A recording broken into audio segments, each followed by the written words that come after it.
Bismillahirrahmanirrahim. Innal hamdalillah wassalatu wassalamu ala Rasulillah. Assalamualaikum warahmatullahi wabarakatuh.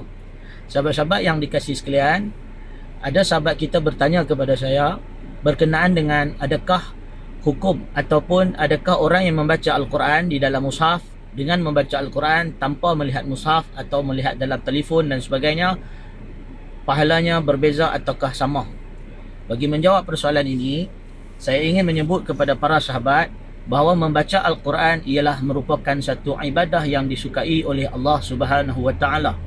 Daripada Abdullah bin Mas'ud, Nabi SAW bersabda, "Man qara'a harfan min kitabillah falahu bihi hasanah."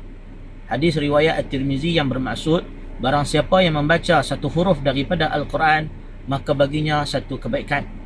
Sahabat-sahabat yang dikasihi sekalian, pada zaman Nabi SAW, tidak ada naskah mushaf Al-Quran yang tersusun cantik seperti hari ini. Pada zaman Nabi SAW, Al-Quran dihafal oleh para sahabat melalui pendengaran. Dan pada zaman Nabi SAW, Al-Quran disalin oleh para sahabat di dalam kulit binatang, melalui tulisan pada kulit-kulit binatang, pada pelepah tamar, pada batu dan pada tulang-tulang dan sebagainya. Sehinggalah pada zaman Sayyidina Uthman, Al-Quran dikumpulkan dalam tulisan manuskrip ataupun dalam tulisan yang agak tersusun, dibukukan dan diedarkan kepada wilayah-wilayah Islam. Maka apa yang perlu kita faham ialah Al-Quran itu, pengertian mushaf itu sendiri bukan mesti bermakna buku, tetapi mushaf itu ialah sesuatu yang padanya ditulis Al-Quran dan tulisan itu kekal, tidak hilang. Maka sebab itu kalau melihat tarifan ini, telefon tangan tidak dianggap sebagai mushaf kerana ia boleh dipadam, ia boleh ditutup dan ditukar. Tetapi mushaf itu ialah apa-apa yang padanya ada tulisan Al-Quran yang kekal, yang boleh dibaca, maka itu adalah dianggap sebagai mushaf.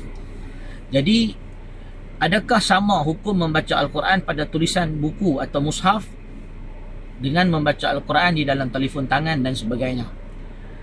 Maka jawapan kita ialah persoalan pahala ini adalah merupakan hak milik Allah Subhanahu wa taala.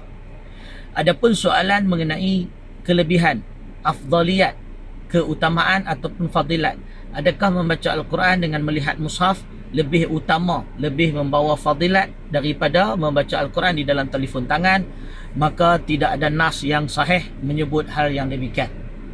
Bermaksud, baca Al-Quran di dalam buku atau membaca Al-Quran di dalam mushaf yang ditulis, membaca Al-Quran di dalam telefon tangan, membaca Al-Quran di dalam hafalan, tidak ada perbezaan secara asasnya.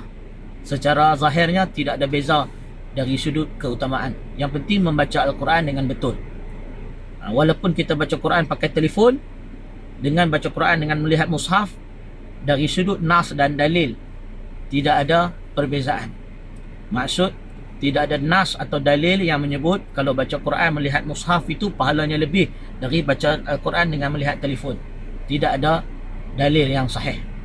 Bahkan membaca Al-Quran dengan melihat telefon, dengan membaca Al-Quran melihat mushaf, kedua-duanya memberi pahala kepada orang yang membaca dengan ikhlas, dengan bacaan yang betul, insya-Allah.